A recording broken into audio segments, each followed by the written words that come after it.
The sports you love, the teams you can't live without. Get a sense of urgency! This is Jake Scott and Ben Anderson on 97.5 The KSL Sports Zone. Jake and Ben, 97.5, the KSL Sports Zone. Jake Scott, Ben Anderson. Nominate the youth sports volunteer you know for the Hercules Hero of the Week. Submit your nomination at kslsports.com/contest and listen every Thursday afternoon to JJ and Alex for the winner. Help us celebrate the efforts of those volunteers making an impact with the Hercules Hero of the Week, sponsored by Hercules First Federal Credit Union and Beehive Meals. Joining us now, of course, he's my co-host for Jazz Pre, Half, and Post. He's the one and only Coach Tim LaComb. What's going on, Tim? What's up, y'all? I appreciate Christian bringing us in with a little no doubt reggae vibe. That was nice. Christian's tried to keep things upbeat today. He's hip. Yeah, he's cool. He's sensed some dissatisfaction from the listenership, and so he's trying to kind of keep the vibe good. You know what I mean? Did something bad happen? Okay, and that actually leads me to my first question. How bad was last night, actually? You know, certainly the hope was the 14% chance to get Cooper Flag, and it would have changed the direction of this rebuild. But realistically, you know, let's say they had gone 2 or 3 or 4 versus 5, which is worst case scenario. How much did last night change things for the Jazz? Well, I think, you know, the way that it went down, it's not so much that they're 5. I mean, my good friend Jake Scott told me all year long, Coach, don't get your hopes up. They're going to get 5. Did you not tell me that all year long? I did, all year long. Yeah. Yep. And obviously I was playing Tankathon, and oh my gosh, I got 1 this time. But it's crazy number of times I did that through the season, and the number of times the Jazz came in at 5. You know, so it's wild. But the way that, you know, those big markets lined up in front of the Jazz, it does hurt, because when you think about Philly, when you think about San Antonio, they're in a position to really be in the catbird seat on big trades, acquisitions, because they have picks higher than the Jazz, you know. So there is a pecking order, obviously, to how that all works. And, you know, the Jazz, if they could have gotten perhaps, you know, the 3rd pick or something, maybe it allows them to do a little bit more. But with those 2 teams parked in front of them and perhaps willing to deal to get the exact right piece, I think that's where it hurts the Jazz. Obviously, everybody had Cooper Flag in a Jazz jersey, and that's now not realistic, but he will be playing in the West, as will, you know, the 2nd pick, and it's just crazy the way that it lined up. I think it was a pretty devastating outcome, and you know, it's not life's not necessarily what happens, but what you do with it. So now it's really you know, Ainge and Zanuck and the front office move to figure out what they're going to do now. So what do you think, Tim? Are there other players? You know, I know you probably haven't completely immersed yourself in your draft prep quite yet, but, you know, you all over college basketball. Tell us about a couple of other of these guys. Anybody stands up, worth trading up for, that sort of thing?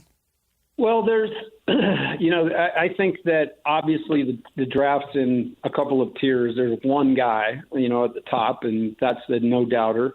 And then I think Harper probably fits into 2 in every other scenario. The guys that probably could be available at 5, depending on how it goes down and if trades are involved and that sort of thing. You know, you're looking at a guy like Trey Johnson from Texas, who is a big, long, athletic, scoring guy, you know, that definitely fits the mold of the new age NBA with spacing and being able to be very versatile at a big size. He had a good year at Texas, but he's down a couple of levels, obviously, from Flag. Derek Queen, got to see him make the game winner for Maryland in the NCAA tournament. You know, another intriguing prospect for a lot of different reasons. So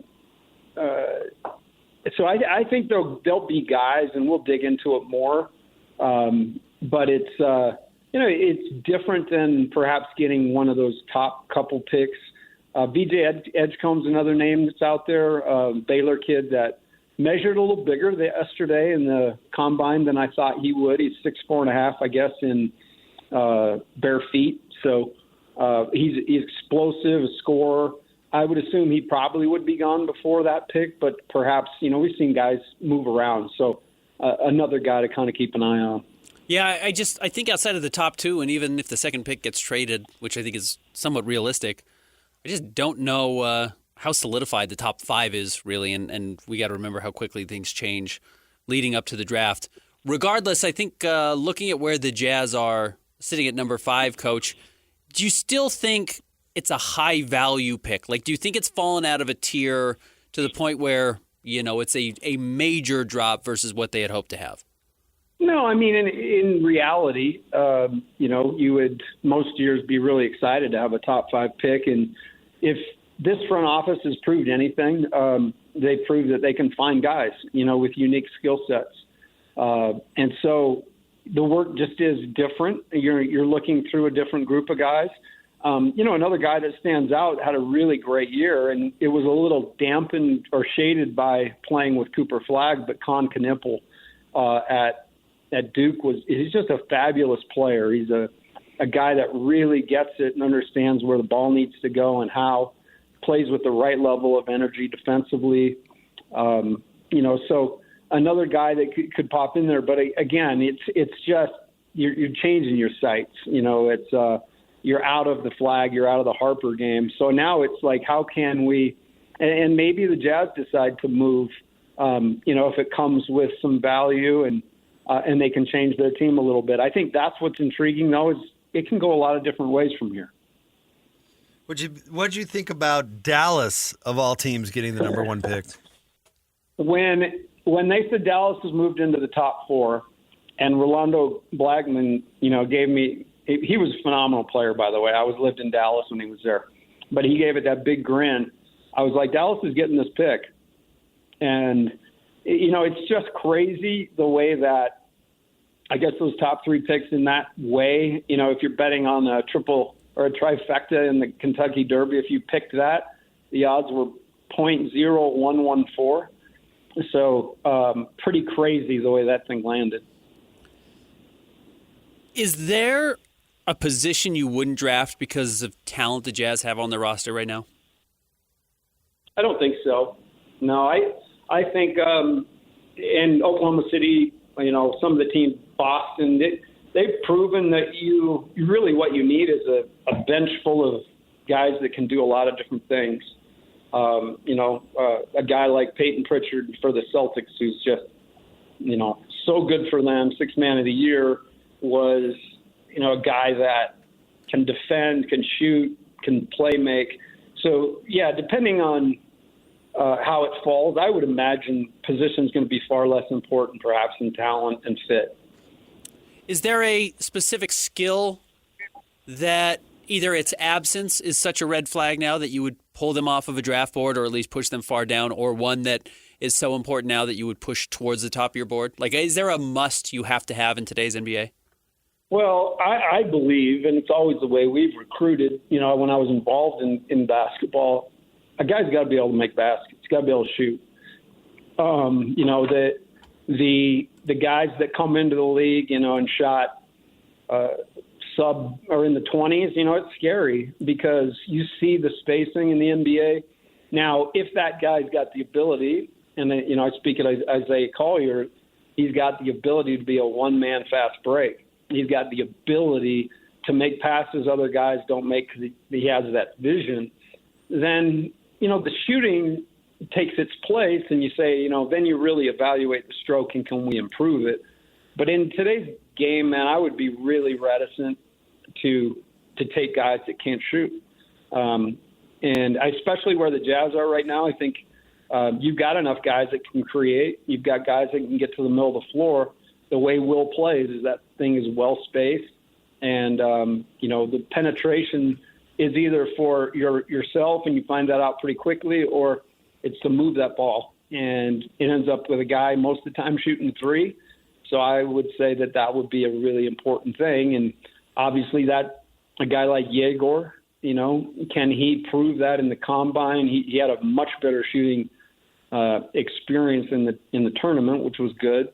But like that's a guy that you look at and say, does he have enough of the other stuff? Where if his shooting never really comes around, he can still help us. What position does he play in the NBA? I think he's a point guard. Huh. Yeah, I think he's a point guard. I think his vision is great. He's obviously got to add some strength. You know, the league is a man's league, and Cody Williams learned that this year. So the physicality part of it, you know, he's got to bulk up a little bit, I would assume, but I think he'll play the point. As you know, Coach, I'm rarely wrong, but ever. I've never caught you. I've never caught you Not once. But your wife has. So that's true. Shout out to Ness. In this case, though, going into these playoffs, I definitely was wrong. I thought this was Boston's to lose, and I thought the West, as dominant as Oklahoma City had been, was you know, they were certainly going to be heavily favored. And they don't look unbeatable, the Thunder, that is. And then certainly after last night, you know, Boston's going to have a tough time coming back in that series. So it's cool because the playoffs are super wide open. I mean, it's anybody's ball game. Yeah, and really, you know, it was, and we talked about this, Jake, during the season. As the season really kind of came to an end, Indiana was a team people weren't talking about. They had a great run the year before. You know, people like to joke about Tyrese Halliburton being overrated. Bottom line is that team's a team, and they're playing like it. And, you know, they have really made Cleveland look silly. And so that one, I'm excited because I actually picked that one. But, yeah, Boston, that's a surprise, especially New York. And I've got to throw out my apology because it was just last week that we were kind of trying to figure out who was the worst of the best. And Jalen Brunson's name kept coming up. I think it's time we give that dude – he needs to get to the next level because this game is about winning, right? It's not about the regular season. It's not about how many times you can score 50. It's about your team winning. And Jalen Brunson, regardless of where he's been and regardless of what we think about their coach or their team or – like that dude just puts teams on his back and takes them to the next spot. And so my apologies to Jalen Brunson. It's amazing. Yesterday's as good of an example as maybe we've ever seen, but the league just changes with such violence so quickly, seemingly every 6 months, and if not every 6 weeks. You know, again, think of where we were before the trade deadline, where Luka was in Dallas, and we didn't know what the future of the Lakers looked like, to where Dallas is today compared to a week after the trade deadline, where everyone thought they were dead in the water after trading Luka. And now the Boston Celtics, who Jake and I argued whether or not there are dynasties anymore in the NBA, and looked like if there was ever a team that had a chance to be dynastic in today's era, Boston might have been the front runner. And we don't know if their future exists beyond the summer. Can you prepare for the unpreparable of what the NBA has shown us over the last 3 or 4 years now? No, and really, I think that's another talking point that Jake and I had to find a lot of things to talk about this year in the big picture.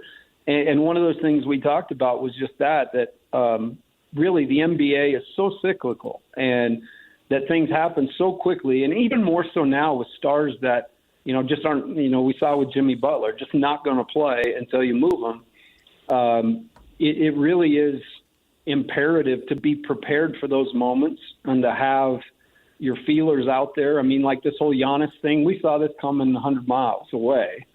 You know, I knew that team from the beginning was destined to fail because they just refused to defend.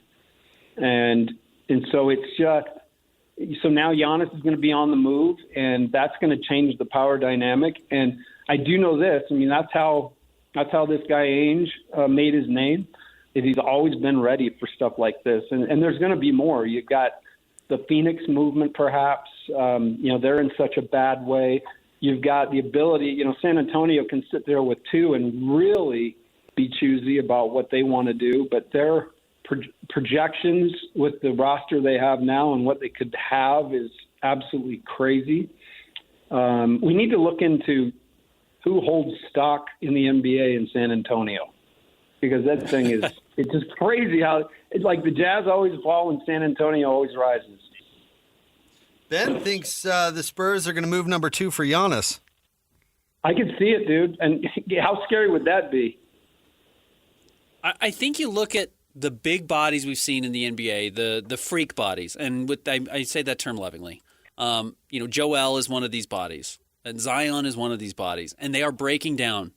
Chet has had 2 major injuries already in his career, and he's smaller than Wemby is. Wemby's had blood clots already. I just think if you feel like Wemby's ready to be a top 10 player, and you made a trade for De'Aaron Fox and a win-now trade, why would you put off time to invest in Dylan Harper and hope in 3 years he's ready? Like, we don't know where Wemby's going to be in 3 years physically. I might just kick the door down, win a title, and then if I trade guys after that, whatever, who cares? As we're saying, the league is so unpredictable now, you may just have to try and operate today because you can't plan on tomorrow. Yep, 100% right. And I agree with you, Ben. I think if you can get a ready-made freak, somebody you don't have to develop, somebody that's already been through all of it and has a reputation, and you bring them in as opposed to, a talented young guy, but we've seen a lot of talented young guys come and go. I think that is the move for the Spurs. And I do believe, obviously Dallas holds the number 1 card and they're going to get Cooper, but that second pick, and that's why it does. Like the Jazz, if that's them, the thing's completely different. With San Antonio being 2, Philly being 3, the Jazz are at 5 now, so they've got to kind of see what happens with those. But that would be my move 100% if I was in San Antonio. Competing for a championship anymore, it's almost like a lottery in itself because we're a week away from the teams being left over are the Thunder, and I'll just even include the Nuggets. Let's say they go to a Game 7. We'll say the Nuggets, the Thunder, the Timberwolves, the Knicks, and the Pacers. That's 6 teams.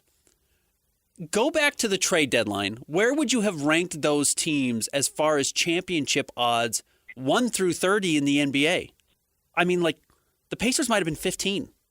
Yeah, 100%. In the past, we knew who the 4 best teams were in the NBA, and those were going to be the 4 teams that competed for the title. You honestly might just need to be the 15th best team in the NBA at some point, middle of the season, and hope you get hot and have a chance to win a title. And that might be where the league is now. And that's just such a radical change from where it has been in years past that you don't need a perfect team anymore. You got to stop aiming for perfection and being afraid of just being good. Yeah, I agree. And the other thing I'll add is, to put all I know the conspiracy thing has been rampant. In fact, I took a taxi, sat in the back of the taxi on my way here and told the taxi driver all about it. But the bottom line is if there was a conspiracy, would they really have Minnesota and Indiana headed to the finals? I mean, I think the unpredictability at the end of the day, even though sometimes that unpredictability is harmful to the Jazz because they seem to not be able to, regardless of the ownership. I thought, okay, this new ownership, Ashley's going out there, this is going to break the whole thing. 5. How's our guy Sam doing today? He's doing all right. For those that don't know, Tim's son Sam might be the biggest Celtics fan I've ever met in my life, and I imagine he was not pleased. Haven't had a chance to chat. Typically avoid him after losses. Yeah, tell him to hang in there. He's like his dad. When he loses, he doesn't talk to anybody. No, I will. Hey, man, he got his flowers last year. And as you guys say, it's hard to do. It's really hard to do. He'll be all right. By the way, tough night for the Ainge household last night, right? They took the double whammy of falling to 5, and they still have Celtics people. Yeah, right. Rough. Yeah. That's a rough one for the Ainges. Danny, they fell to 5, and Austin lost. It goes down 3-1. That's not a good day for the Ainge crew. But loses Jason Tatum. It's not what happens to you; it's what you do with it. So that's where we go from here. That's right. It's how you play that hand, Coach. You're the best. Thank you so much, as always. Yeah, I love you guys. See you. That's our buddy, the coach, Tim LaComb. He likes your Spurs Giannis idea. Look, I actually think big picture, if you want to take an optimistic view of what's going on in the NBA, because I'm doing a podcast today after our show and do my mailbag, and a lot of Jazz fans are just like, what's the point? I'm like looking around the NBA and saying, like, man, this thing is wide open. The Jazz, I think, entered this rebuild with the idea that you have to be near perfection to win. And 3 years later, that's just not the truth. Yeah, it was certainly not true right now. The Knicks aren't perfect. The Knicks are extraordinarily far from perfect. The Celtics were pretty close. They were pretty close, and that doesn't matter. Yeah, and then they're an injury away. Yeah, no, I hear you. The Timberwolves are good. They're far from perfect. Julius Randle was the most ick player in the NBA 12 months ago, and he might be headed to the finals as the second best player on that team. 2 months ago, right? Yeah, in all honesty. No, but the truth is he's still kind of ick. You just don't have to be perfect. I agree with that. Yeah, you just don't have to. So where the Jazz felt like they had to climb to the top of Everest now to win a title, you might just have to get it to, Mount Olympus. Timpanogos, there's a walkway. You might be able to get there. You might not have to be the best roster you've ever had to get a title. It's kind of interesting.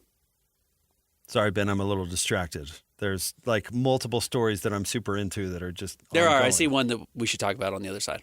All right, stay tuned. We'll have more Jake and Ben coming up next. 97.5, the KSL Sports Zone. Accessing. This is Hans Olsen and Scotty G. The head coach of the BYU Cougars, Kevin Young. Coach, I got to know, with what you've put together, how excited are you to get this 25-26 season rolling? Yeah, obviously, AJ gets a lot of those headlines, but then you tack on the return of Richie Saunders coming back, and then you bring Rob Wright in, who's obviously a heck of a ball player. I think we have a nice blend of continuity from last year's team and blending in a lot of high-end talent, which on paper looks good. It's going to take a lot of work for those guys to come together. But, in terms of excitement, extremely excited. Especially, I'm operating more from a level of confidence, having a little bit more familiarity with what we're walking into, whereas last go-around, I had no idea what to expect. So that's given me a lot of confidence here in this offseason. Catch Hans and Scotty weekdays from noon to 3 on 97.5, the KSL Sports Zone.